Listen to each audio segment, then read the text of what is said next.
The limit of a function f of x is the value it approaches as the value of x approaches c, the certain value, as x approaches c, the limit of f of x approaches L. This is written in a symbol, limit of f of x as x approaches c equals L. For example 1, we are going to find the limit of x plus 2 as x approaches 4.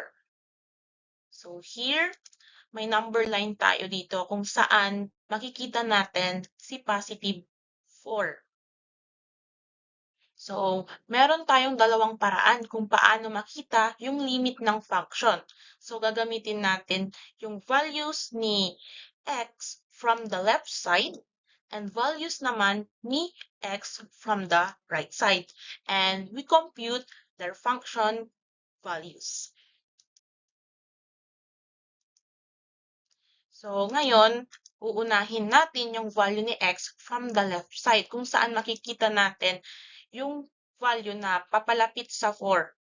Yung papapalapit sa positive 4, which is from the left side. Nakikita natin yung papalapit sa 4 is 3, 3.5, 3.7, and 3.9. Makikita din natin yung 3.99, 3.99. And next, ang gagawin natin, using the function value x plus 2, ang gagawin lang natin is isa-substitute lang natin yung value x dito. Okay? So, kung makikita yung x dyan, papalitan natin siya ng value na nandito sa table. x2, papalitan natin yung x dito sa function ng 3. So, x magiging 3 plus 2 is equals to 5. And repeat the process. Yung x, mapapalitan natin ng value sa table of values ng 3.5. Papalitan natin yung sa f of x ng 3.5. So, magiging 3.5 plus 2 equals 5.5.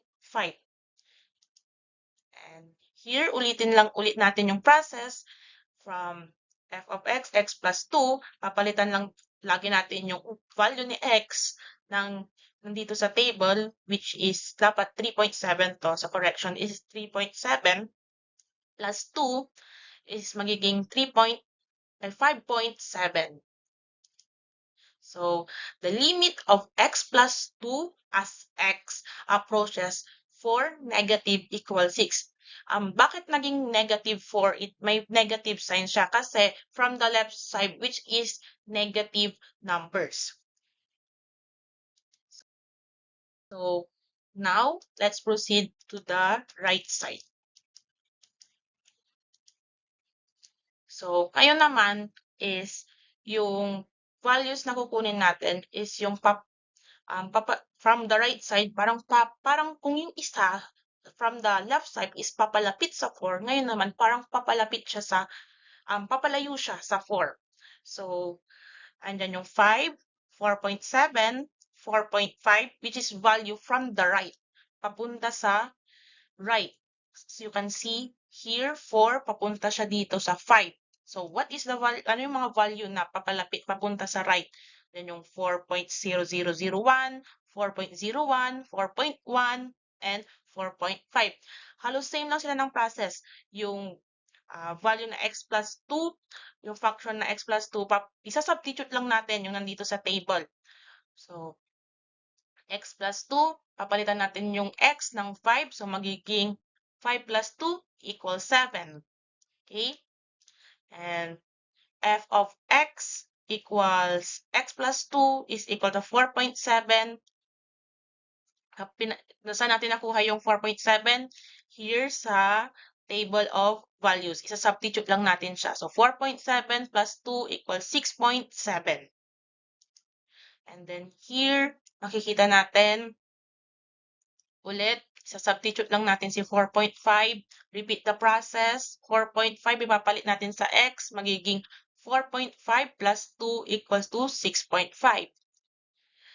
So, the limit of x plus 2 as x approaches to positive 4 is equal to 6. Okay? Kasi pababa, as mapapansin nyo, pababa siya ang value, which is 6. Paano naging positive 4 to? Kasi yung value ni 4 is from the right side, which is positive.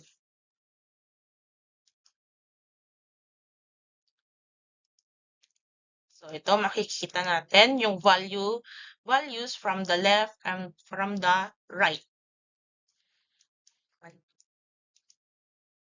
So the limit of x plus 2 as x approaches -4 is equals to 6, and limit of x plus 2 equals 6 as x approaches to +4 equals 6. So pareha sila.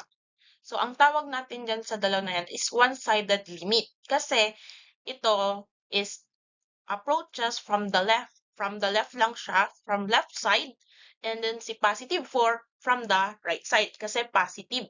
Lahat ng nasa right side positive. Okay? So the limit of x plus 2 as x approaches -4, and the limit is equal to limit of x plus 2 as x approaches to +4. Thus, the limit of x plus 2 is equal to 6 as a limit of x plus 2 as x approaches 4 is equal to 6. What we call two-sided limit. Two-sided siya kasi +4. Ibig sabihin yan, positive, negative. It's either from the left or from the right.